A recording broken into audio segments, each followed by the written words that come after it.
Chapter 11. Gregor awoke from a fitful sleep.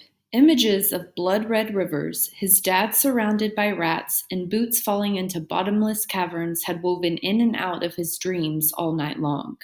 Oh yeah, and then there was that warrior thing. He had tried to tell them. When Vicus had implied that he was the warrior in the Prophecy of Grey, Gregor had actually laughed, but the man was serious. "You've got the wrong guy," Gregor had said. "Really, I promise, I'm not a warrior." Why pretend and get their hopes up? Samurai warriors, Apache warriors, African warriors, medieval warriors. He'd seen movies. He'd read books. He didn't in any way resemble any warrior. First of all, they were grown up and they usually had a lot of special weaponry. Gregor was 11 and, unless you counted a 2-year-old sister as special weaponry, he'd come empty-handed. Also, Gregor was not into fighting. He'd fight back if someone jumped him at school, but that didn't happen often. He wasn't all that big, but he moved fast and people didn't like to mess with him.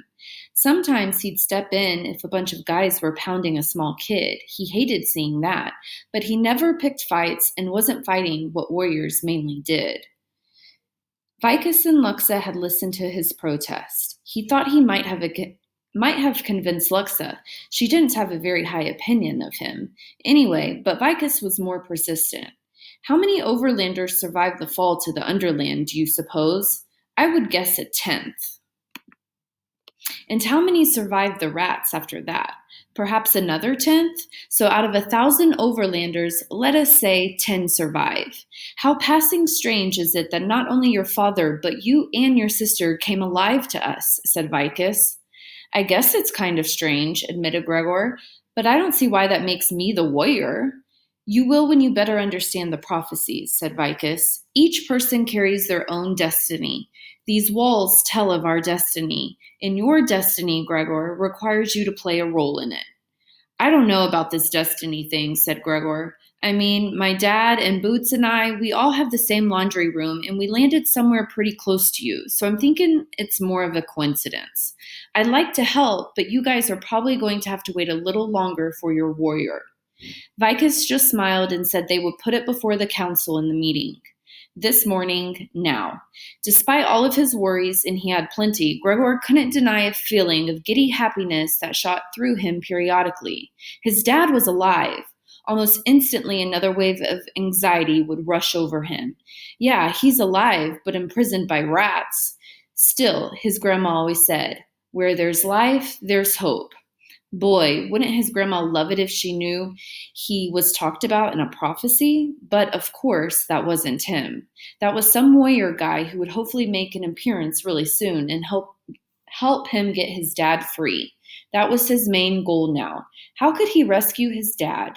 The curtain pulled open and Gregor squinted at the light. Meredith stood in the doorway. The swelling in his face had gone down, but his bruises were going to be there for a while. Gregor wondered if the guard was still angry with him, but Meredith sounded calm.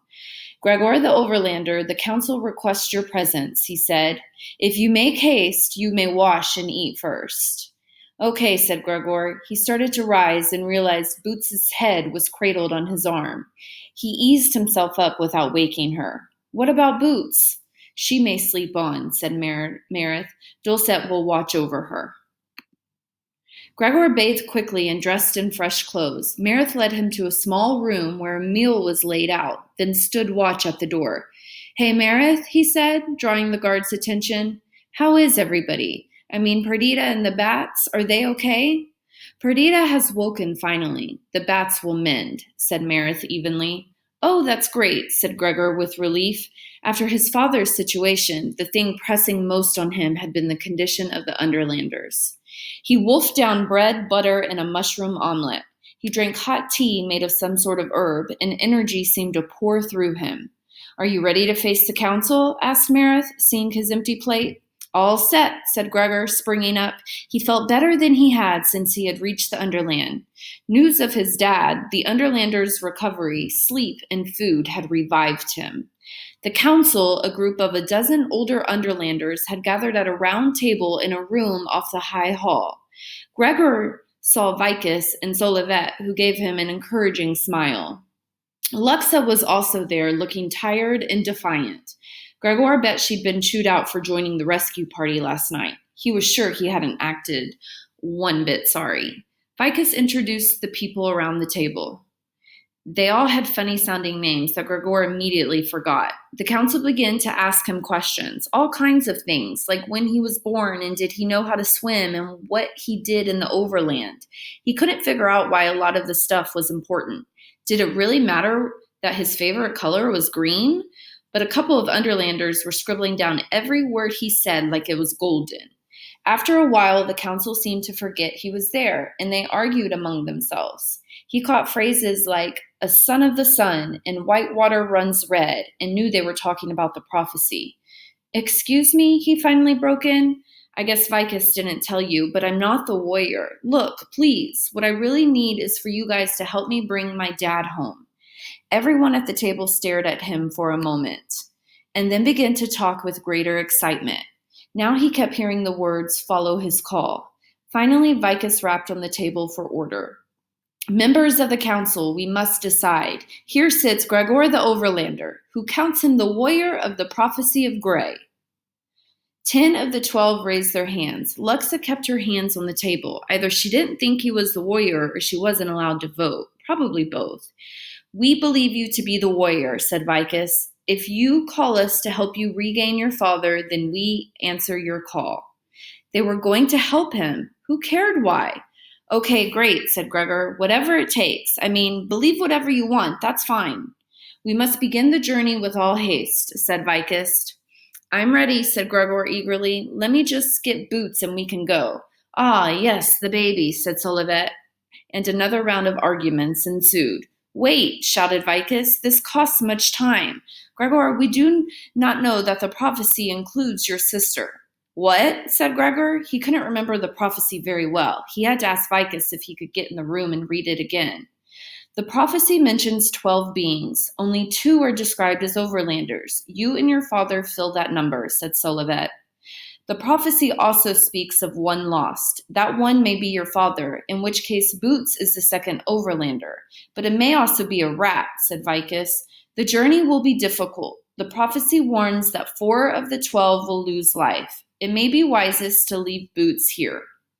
From around the table came a general murmur of assent. Gregor's head began to swim.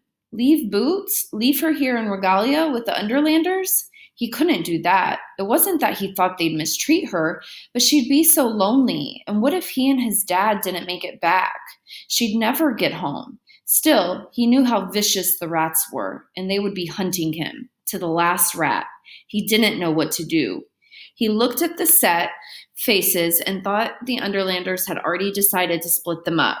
Stay together. Wasn't that what his mom always told him when he took his sisters out? Stay together. Then he noticed Luxa was avoiding his gaze. She had intertwined her fingers on the stone table before her and was staring at them tensely. What would you do if it were your sister, Luxa? He asked. The room got very quiet. He could tell the council didn't want to hear her opinion. I have no sister, Overlander, said Luxa. Gregor felt disappointed. He heard a murmur of approval from some of the council members. Luxa's eyes flashed around the table and she scowled. But if I did, and I were you, she said passionately, I would never take my eyes off her. He said thank you, but he didn't think she could hear him in the loud round of objections that poured from the council. He raised his voice. If Boots doesn't go, I don't go. The room was in an uproar when a bat veered through the doorway and crashed onto the table, silencing everyone. A ghostly woman slumped over the bat, pressing her hands to her chest to stem the flow of blood. One of the bat's wings folded in, but the other extended at an awkward angle, clearly broken. Anchal is dead. Daphne is dead. The rats found Shed Fangor. King Gorger has launched his armies. They come for us, gasped the woman. Vicus caught the woman as she collapsed. How many, Kita? He asked. Many, she whispered. Many rats. And she went limp.